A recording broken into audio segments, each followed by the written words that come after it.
Ray optics के आज के इस वीडियो के अंदर हम समझने वाले लेंस मेकर फॉर्मूला। ये वीडियो समझने से पहले आप लोग रिफ्रैक्शन थ्रू कर्व्ड सरफेस वाला जो हमारा वीडियो है उसे ज़रूर देख लें, क्योंकि वही देखने के बाद आज का टॉपिक समझ में आ पाएगा, क्योंकि उस वीडियो के कॉन्सेप्ट आज भी हम इस्तेमाल करने वाले हैं। तो समझते हैं लेंस मेकर फॉर्मूला। एक्चुअली देखो, लेंस मेकर फॉर्मूले का इस्तेमाल क्या है, क्यों हम इसको पढ़ रहे हैं। इसका मेन पर्पज़ ये है कि जैसे कि आपको एक पर्टिकुलर पावर का लेंस चाहिए। देखिए, पावर इज इक्वल टू क्या होता है, power is equal to 1/4 focal length. मतलब कि जैसे मान लो किसी के चश्मा लगना है, मुझे ही मान लो चश्मा लग रहा है, ठीक है, तो लेंस की कुछ ना कुछ पावर होगी, उस पावर के अकॉर्डिंगली फोकल लेंथ आनी चाहिए। तो वो डिजायर्ड फोकल लेंथ के लिए हमें क्या कर्व्ड सरफेस रखनी चाहिए उसकी एयर में, तो वो जो स्पेक्स है, वो जो लेंस है, वो प्रॉपरली वर्क कर सकें। तो ये हमें डिसाइड करना होता है। जैसे कि मान लो हमारे पास कॉन्वेक्स लेंस है, तो कॉन्वेक्स लेंस की ये वाली रेडियस ऑफ इस वाली सरफेस की, इधर की सरफेस की रेडियस ऑफ कर्वेचर क्या क्या रखनी है, दोनों की सेम रखनी है, डिफरेंट डिफरेंट रखनी है। तो उस हिसाब से डिसाइड किया जाता है कि फोकल लेंथ क्या होगी। मतलब फोकल लेंथ के अकॉर्डिंगली इसकी जो रेडियस ऑफ कर्वेचर है वो डिसाइड की जाती है। तो आज हम वही देखने वाले हैं कि किस तरह से फोकल लेंथ के अकॉर्डिंगली रेडियस ऑफ कर्वेचर को रिलेशन, मतलब दोनों के बीच में रिलेशन किस तरह से होगा वो समझने वाले हैं, ठीक है। तो हेडिंग लिख लीजिए आप लोग, लेंस मेकर फॉर्मूला। लेंस को बनाने के लिए जो फॉर्मूला इस्तेमाल किया जाता है वो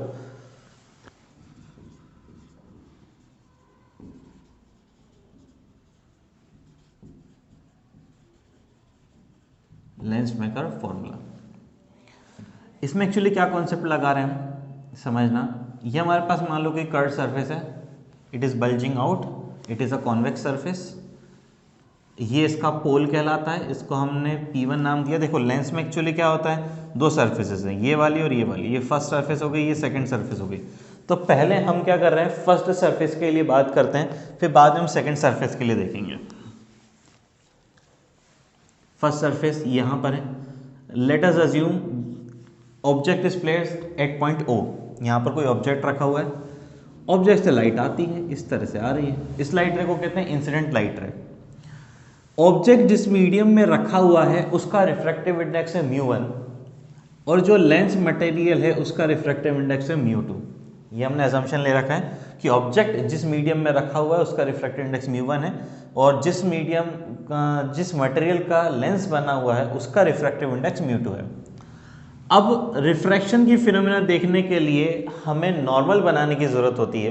तो इस पॉइंट पर, यहाँ पर हमें नॉर्मल बनाना है। नॉर्मल बनाने का सबसे अच्छा तरीका होता है उस पॉइंट को सेंटर ऑफ कर्वेचर से मिला दो। तो यहाँ से हमने उस पॉइंट को, थोड़ा सा गलत बन गया,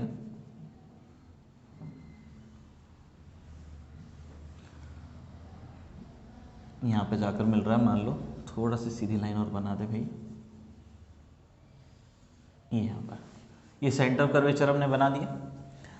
this will behave as a normal, normal की तरह बिहेव करेगा ये, ठीक। अब हम ये देखते हैं कि whenever light coming from rarer to denser medium it will bend towards the normal। जब भी लाइट रेयर से डेंसर मीडियम की तरफ जाती है वो नॉर्मल की तरफ बेंड हो जाती है। यहाँ से लाइट O से इस पॉइंट P तक की, P नहीं इसको Q नाम देते हैं, Q की डायरेक्शन में जा रही थी। अब जाना चाहिए था इस तरह से, मैं पूरी डायरेक्शन नहीं बता रहा हूँ क्योंकि दिक्कत आएगी, इसमें बहुत कुछ चीज़ें हमें बनानी है, बट चली जाएगी कुछ इस तरह से। तो let the image so formed is I1। I1 क्यों नाम दिया, फर्स्ट सरफेस ने इमेज बनाई भैया, इसलिए हमने क्या नाम दे दिया, I1। लाइट इस तरह से जा रही है, यहाँ पर एरो बना देते हैं।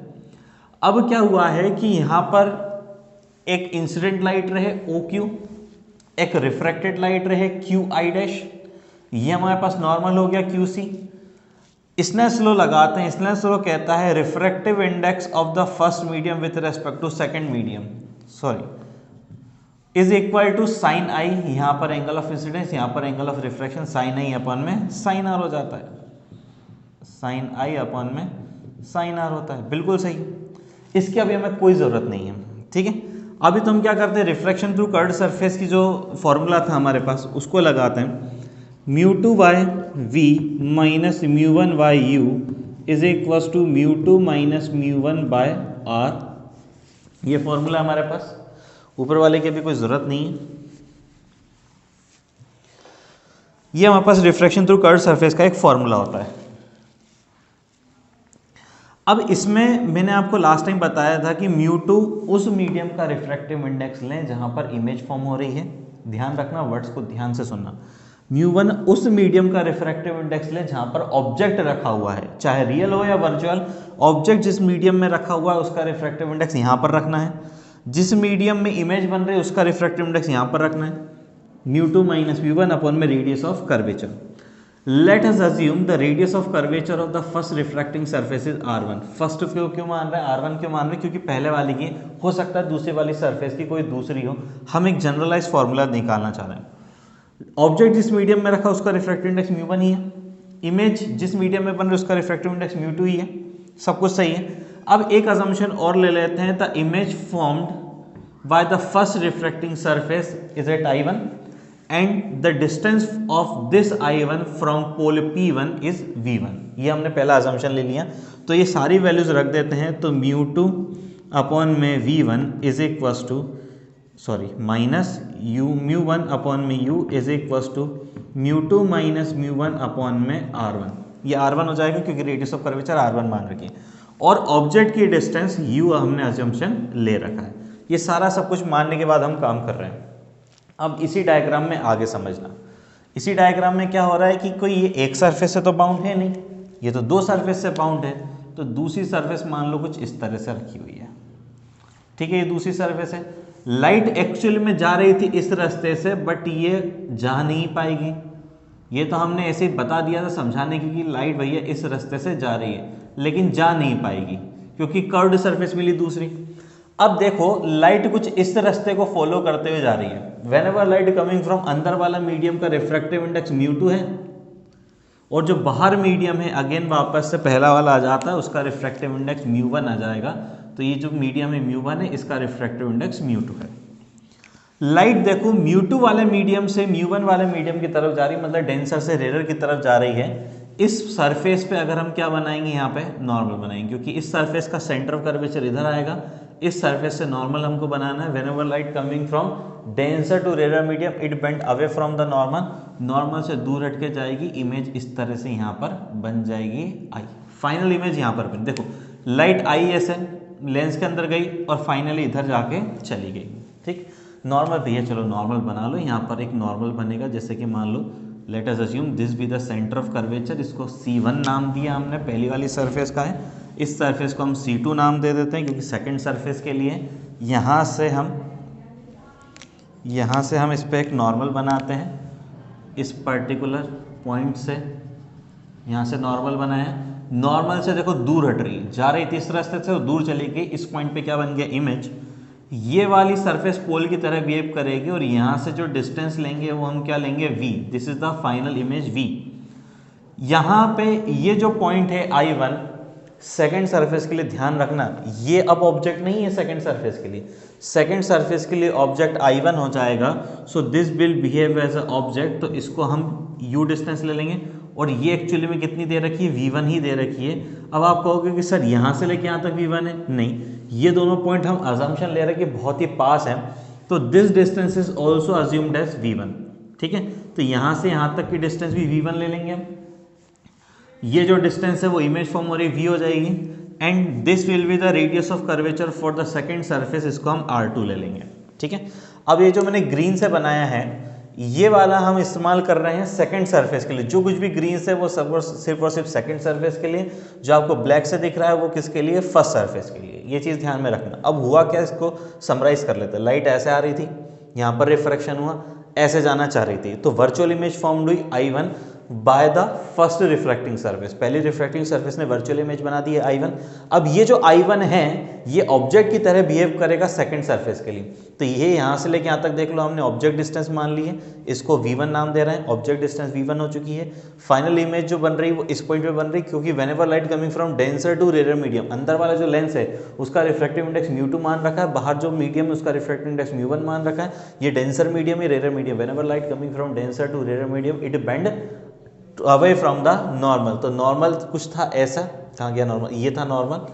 ठीक है, जा रही थी लाइट ऐसे, बेंड होके अवे फ्रॉम द नॉर्मल इधर की तरफ चल जाएगी। This will form the final image by the second refracting surface. ठीक है, रेडियस ऑफ कर्वेचर इसकी लेफ्ट साइड होगी, तो यहाँ पे R2 इसका नाम दे दिया है, R1 पहले वाली सरफेस की रेडियस थी, इधर की साइड थी राइट साइड। देखो अरे सेंटर ये है, कर्वेचर ये है, तो सेंटर इसका यहीं आएगा, रेडियस भी यहीं आएगी, ये इस तरह से बनेगी, सेंटर इसका लेफ्ट साइड आएगा, रेडियस ऑफ कर्वेचर भी लेफ्ट साइड हो जाएगी। तो ये जो था हमने काम करा था फर्स्ट रिफ्रैक्टिंग सरफेस के लिए, इसको इक्वेशन नंबर 1 नाम दे देते हैं। सेकंड एक और लिखते हैं हम सेकंड रिफ्रैक्टिंग सरफेस के लिए, तो सेकंड रिफ्रैक्टिंग सरफेस के लिए भी यही लिख देते हैं। सेकंड रिफ्रैक्टिंग सरफेस के लिए क्या हो जाएगा, फॉर्मूला अगेन ये μ2/v minus μ1/u is equal to μ2 minus μ1/r। अब इसको थंब रूल मत बना लेना, मैंने क्या बताया था, μ1 वो मीडियम होता है जहां पर ऑब्जेक्ट रखा हुआ हो, μ2 वो मीडियम होता है जहां पर इमेज फॉर्म हो रही है। अब देख लो आप, ऑब्जेक्ट एक्चुअली जो रखा हुआ है लेंस के अंदर है, क्योंकि लाइट सेकंड रिफ्रैक्टिंग सरफेस के लिए लेंस के अंदर से आ रही है, और वर्चुअल ऑब्जेक्ट यहाँ पर रखा हुआ है I1। इसको यूं मत समझना कि सर यहाँ पर जो मीडियम है वो μ1 है, किसके लिए, ऑब्जेक्ट के लिए। बेटा ये वर्चुअल मीडियम है, ये वर्चुअल ऑब्जेक्ट बन रहा है, तो उसके लिए मीडियम भी वर्चुअल हो जाएगा। एक्चुअली में लाइट तो लेंस के अंदर है, लाइट अगर लेंस के अंदर है तो ऑब्जेक्ट का मीडियम भी लेंस का मीडियम हो जाएगा। तो यहाँ पे μ1 के प्लेस पे सेकंड सरफेस के लिए हम रखने वाले हैं μ2, और ऑब्जेक्ट कितने डिस्टेंस से रखा हुआ है v1, तो यहाँ पे हो जाएगा v1, यहाँ पे पहले माइनस का साइन लगता है। इमेज जिस मीडियम में फॉर्म हो रही है वो μ2 होता है, यहाँ पर μ1 वाले मीडियम में इमेज फॉर्म हो रही है, और इमेज की डिस्टेंस v है तो हमने v रख दिया, इज इक्वल्स टू, देखो μ2 माइनस μ1, μ2 माइनस μ1। ठीक है, यहाँ पर μ1 आगे है μ2 पीछे है, तो ये μ1 माइनस μ2 और अपॉन में R2। इतना सा काम करना है बस आपको, इसी में पूरा दिमाग लग जाता है कि ये एक्चुअली ये दोनों इक्वेशन लिखी कैसे हैं। सिंपल सा काम है, कुछ ज़्यादा लोड देने वाली बात नहीं है। फर्स्ट वाली मीडियम से रिफ्रैक्शन हुआ, वर्चुअल इमेज बनी, वो वर्चुअल इमेज सेकंड सरफेस के लिए ऑब्जेक्ट की तरह बिहेव करेगी, तो हमने इसको ऑब्जेक्ट मान के ये इमेज बनाई। ये वर्चुअल ऑब्जेक्ट था, ये जो रखी हुई थी लाइट रे वो लेंस के अंदर थी, इसलिए यहाँ पर जो कुछ भी आता है वो क्या आता है, जिस मीडियम के अंदर ऑब्जेक्ट रखा हुआ हो, ऑब्जेक्ट रखा हुआ था μ2 मीडियम के अंदर, इसलिए हमने यहाँ रख दिया। और आ जाती है object distance, object distance v1 थी, हमने v1 रख दिया। यहाँ पर क्या आता है, यहाँ पर आता है जिस मीडियम के अंदर इमेज फॉर्म हो रही हो, इमेज फॉर्म हो रही है μ1 वाले मीडियम के अंदर, तो μ1 रख दिया। इमेज की डिस्टेंस कितनी थी, v रख दिया। अब देखो जो भी पहले लिखा हो μ2 माइनस v1, तो इधर μ2 माइनस v1 आ जाएगा, μ2 माइनस v1, μ2 माइनस v1। अब यहाँ पे μ1 माइनस μ2 है, तो इधर भी लिख लेंगे μ1 माइनस μ2, और अपन में आ जाती है रेडियस ऑफ कर्वेचर। तो सेकंड सरफेस की रेडियस ऑफ कर्वेचर R2 हमने एज्यूम की है, यहाँ पे आ चुकी है R2। ये सेकंड इक्वेशन है हमारी। इसको थोड़ा सा मैं पास करके लिख लेता हूँ, क्योंकि उधर बोर्ड की हमें ज़रूरत पड़ेगी। थोड़ा सा पास में लिख रहा हूँ बस मैं पूरे को ही। μ1 अपॉन में v था माइनस μ2 अपॉन में v1 था, इज इक्वल्स टू μ1 माइनस μ2 और अपॉन में R2 आया था। ये काम हो गया हमारा। अब हम क्या कर रहे हैं, this is assumed as equation number second.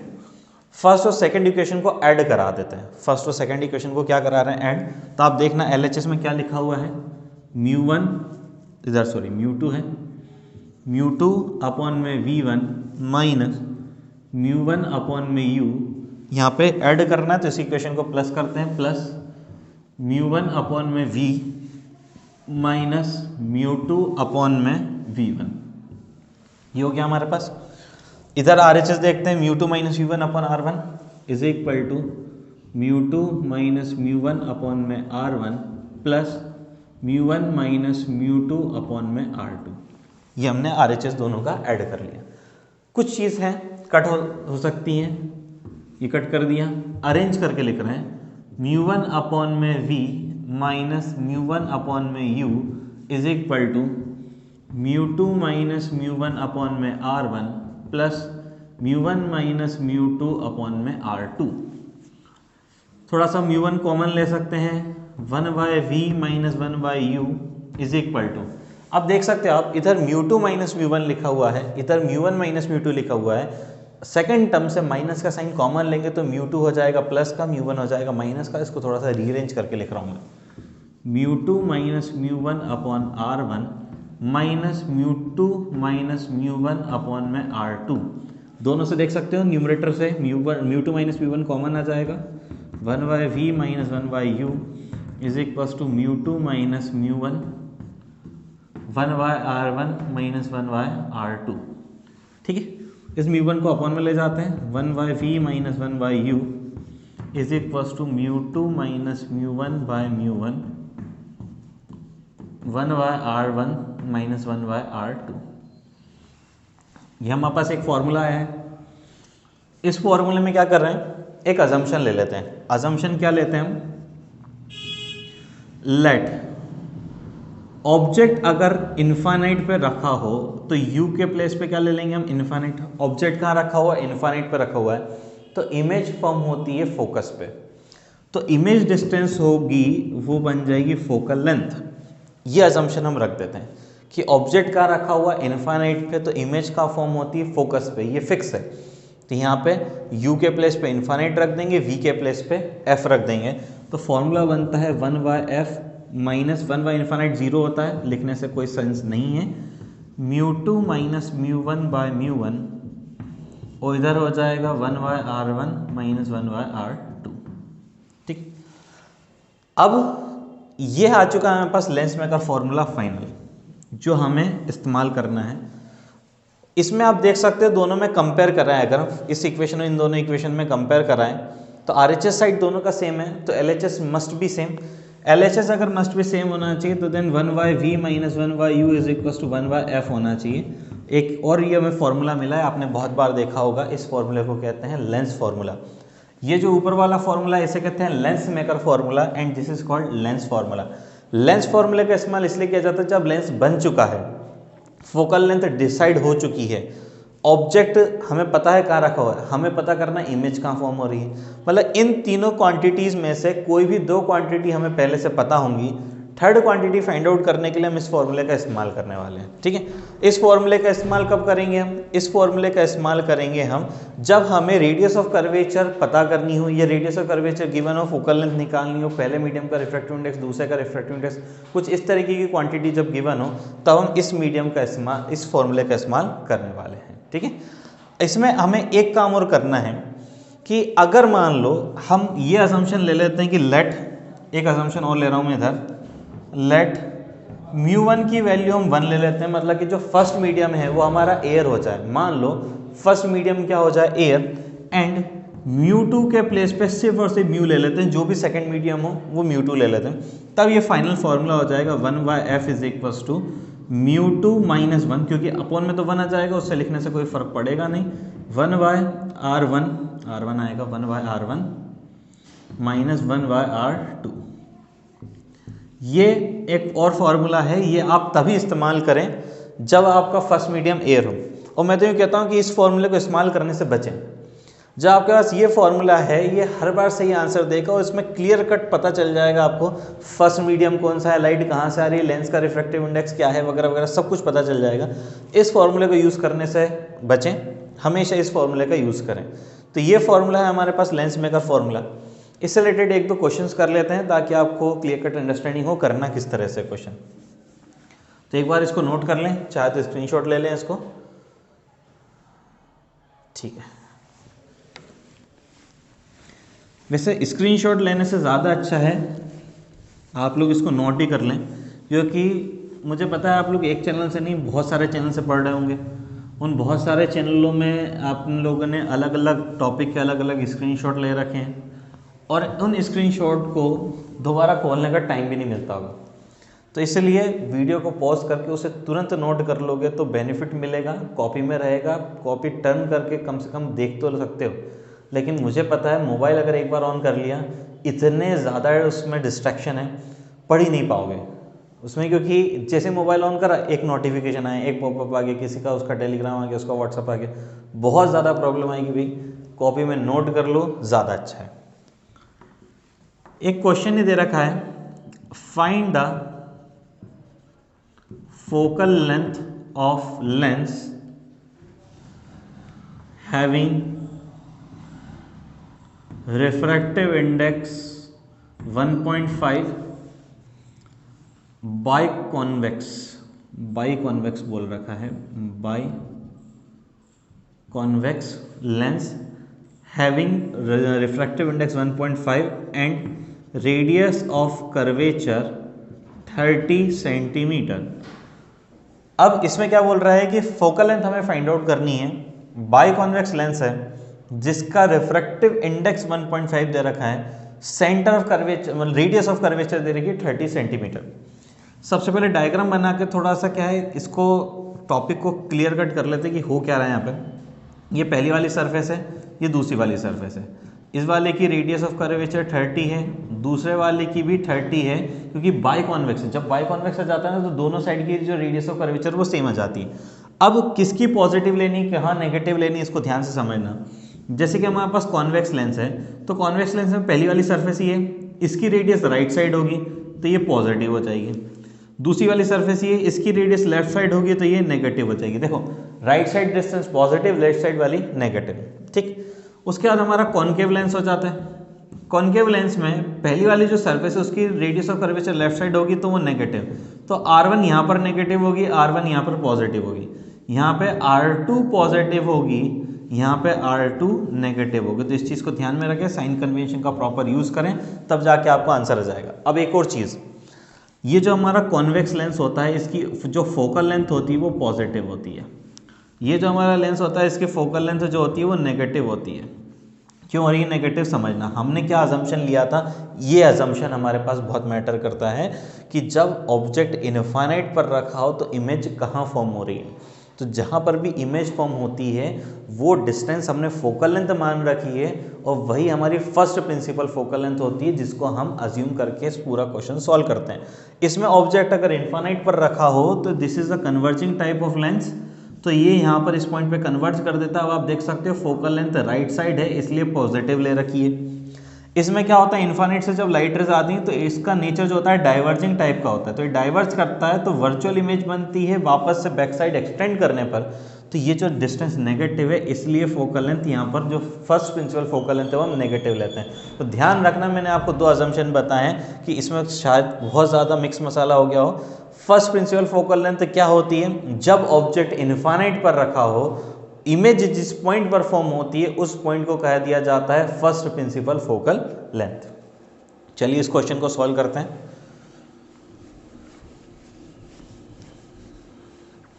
यहाँ पे R2 भी हमारे पास 30 सेंटीमीटर गिवन है। अब जो फर्स्ट मीडियम है अगर कुछ नहीं दे रखा है तो 1 मान लो, सेकंड मीडियम का रिफ्रैक्टिव इंडेक्स 1.5 दे रखा है। बचा क्या यार, इसको फॉर्मूले के अंदर सब कुछ तो दे रखा है, केवल फोकल लेंथ निकालनी है। सो 1/f इज इक्वल्स टू μ2 के प्लेस पे 1.5 माइनस 1 अपॉन में 1/30 माइनस 1/-30 आएगा भाई, क्योंकि R2 जो है वो आपको कैसी लेनी है, नेगेटिव लेनी है। मैंने गलत लिख दिया, R2 जो आएगी वो नेगेटिव आएगी -30। फॉर्मूले में देख लें, R2 भाई ये है, इसकी रेडियस लेफ्ट साइड है। तो 1/f is equals to 1.5 minus 1 0.5 into ये हो जाएगा 1/30 plus 1/30 that is equals to, final आप इसको यहीं लिख लें 2/30। 2/30 होगा, इसको हम सॉल्व करेंगे, बाय 10 आएगा, 5 2 10 हो जाएगा।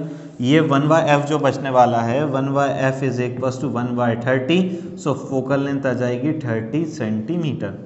जो रेडियस ऑफ कर्वेचर पहले वाले और दूसरे वाले सरफेस की दे रखी है वही इसकी क्या हो जाती है, फोकल लेंथ हो जाती है। तो आप यहाँ पर कंफ्यूज मत होना, जो फर्स्ट रेडियस ऑफ कर्वेचर है ज़रूरी नहीं है कि वो उसकी आधी ही फोकल लेंथ हो।